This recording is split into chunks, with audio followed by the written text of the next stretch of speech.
Hello friends, ಇವತ್ತಿನ ಈ ವಿಡಿಯೋದಲ್ಲಿ ಕರ್ನಾಟಕ ಅಂದರೆ ಗ್ರೌಂಡ್ ವಾಟರ್ ಡೆವಲಪ್ಮೆಂಟು ಅಂದರೆ ಕರ್ನಾಟಕ ಸಣ್ಣ ನೀರಾವರಿ ಮತ್ತು ಅಂತರ್ಜಲ ಅಭಿವೃದ್ಧಿ ಇಲಾಖೆ ಅಡಿಯಿಂದ ಅರ್ಜಿಯನ್ನು ಸಲ್ಲಿಸಲು ವಿವಿಧ ಹುದ್ದೆಗಳಿಗೆ ಅರ್ಜಿಯನ್ನು ಸಲ್ಲಿಸಲು ಆಹ್ವಾನಿಸಲಾಗಿದೆ.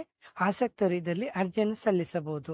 ಅದು ಯಾವ ರೀತಿ ಅರ್ಜಿಯನ್ನು ಸಲ್ಲಿಸುವುದು, ಇದರ ವಯೋಮಿತಿ ಏನು ಮತ್ತು ಇದರ ಕ್ವಾಲಿಫಿಕೇಶನ್ ಏನಾಗಿರಬೇಕು ಎಲ್ಲನೇ ವಿವರವಾಗಿ ಈ ವಿಡಿಯೋದಲ್ಲಿ ಹೇಳಿಕೊಡಲಿದ್ದೇನೆ. ವಿಡಿಯೋ ಸ್ಕಿಪ್ ಮಾಡದೆ ನೋಡಬೇಕು. ಚಾನಲ್ಗೆ ಹೊಸಬರಾದರೆ ಚಾನಲ್ಗೆ ಸಬ್ಸ್ಕ್ರೈಬ್ ಮಾಡಿ.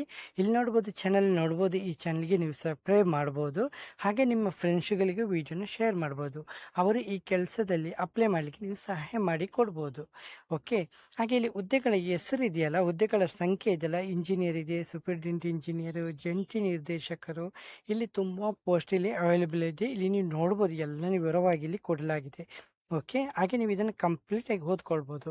ಹಾಗೆ ವಿದ್ಯಾರ್ಹತೆ ಇದೆಯಲ್ಲ, ಇದು ಖಾಲಿ ನಿಮ್ಮ SLC ಅಥವಾ ಡಿಪ್ಲೊಮೊ ಅಥವಾ ಪದವಿ ಆಗಿದ್ದರೆ ಪರವಾಗಿಲ್ಲ, ನೀವು ಇದರಲ್ಲಿ ಅಪ್ಲೈ ಮಾಡಬೇಕು. ಆದರೆ ನೀವು SLC ಇದರಲ್ಲಿ ಪಾಸಾಗಿರಲೇಬೇಕು. ಓಕೆ, ಮತ್ತು ಇದರಲ್ಲಿ ವಯಸ್ಸಿನ ಮಿತಿ ಇದೆಯಲ್ಲ 21 ವರ್ಷ ಅಂತ ಕೊಟ್ಟಿದ್ದಾರೆ. ಹಾಗೆ ಇದರದ್ದು ಮ್ಯಾಕ್ಸಿಮಮ್ ಅಂತ 40 ವರ್ಷ ಅಂತ ಕೊಟ್ಟಿದ್ದಾರೆ. ಹಾಗೆ ಇದರಲ್ಲಿ ಇದೆಯಲ್ಲ SC STಗಳಿಗೆ ವಯೋಮಿತಿಯನ್ನು ಅಂದರೆ ಇದರಲ್ಲಿ ಮೀಸಲಾತಿಯನ್ನು ನೀಡಲಾಗಿದೆ. ಅಂದರೆ ಜಾಸ್ತಿ ಅಂದರೆ 2-3 ವರ್ಷ ಹೆಚ್ಚಿಗೆ ಕೊಡಲಾಗುತ್ತೆ.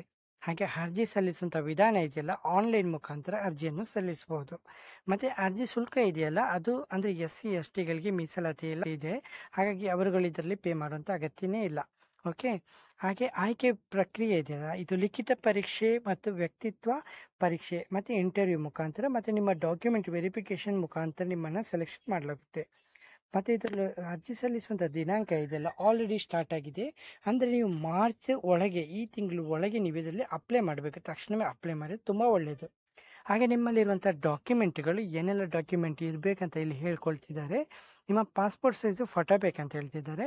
ಮತ್ತು ನಿಮ್ಮ ಡಿಜಿಟಲ್ ಸಿಗ್ನೇಚರು ಮತ್ತು ನಿಮ್ಮ ಆಧಾರ್ ಕಾರ್ಡು ಮತ್ತು ನಿಮ್ಮ ಶಿಕ್ಷಣ ಪ್ರಮಾಣ ಪತ್ರ, ನಿಮ್ಮಲ್ಲಿ ಯಾವೆಲ್ಲ ಎಜುಕೇಷನ್ ಸರ್ಟಿಫಿಕೇಟ್ ಇದೆ ಎಲ್ಲನೂ ಸಬ್ಮಿಟ್ ಮಾಡಬೇಕು. ಹಾಗೆ ಜಾತಿ ಪ್ರಮಾಣ ಪತ್ರ ಮತ್ತು ನಿಮ್ಮ ವಯಸ್ಸಿನ ಪುರಾವೆ ಅಂತ ಕೊಡಬೇಕಂತ ಹೇಳ್ತಿದ್ದಾರೆ. ಹಾಗೆ ನಿಮಗೆ ಅಧಿಕೃತ ವೆಬ್ಸೈಟ್ ಲಿಂಕ್ ಇದೆಯಲ್ಲ, ಇಲ್ಲಿ ಕೆಳಗಡೆ ಕೊಡಲಾಗಿದೆ ಮತ್ತು ನೋಟಿಫಿಕೇಷನ್ನು ಕೊಡಲಾಗಿದೆ. ಓಕೆ, ನೀವು ವೆಬ್ಸೈಟ್ಗೆ ವಿಸಿಟ್ ಮಾಡೋದ್ರ ಮೂಲಕ, ರಿಜಿಸ್ಟರ್ ಮಾಡೋದ್ರ ಮೂಲಕ ನೀವು ಇಲ್ಲಿ ಅಪ್ಲೈ ಮಾಡ್ಬೋದು. ಆದರೆ ನೀವು ಇದಕ್ಕಿಂತ ಮೊದಲು ನೋಟಿಫಿಕೇಷನನ್ನು ಓಪನ್ ಮಾಡಿ ನೀವು ನೋಟಿಫಿಕೇಷನ್ ಕಂಪ್ಲೀಟಾಗಿ ರೀಡ್ ಮಾಡ್ಕೊಳ್ಳಿ.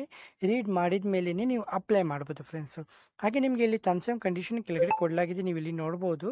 ಆದರೆ ನಿಮಗೆ ಇಲ್ಲಿ ಹೆಚ್ಚಿನ ಮಾಹಿತಿ ಇನ್ನೂ ಬೇಕಾದರೆ ಇಲ್ಲಿ ಕೆಳಗಡೆ ಕಮೆಂಟ್ ಬಾಕ್ಸಲ್ಲಿ ಬಂದು ಕಮೆಂಟ್ ಮಾಡ್ಬೋದು.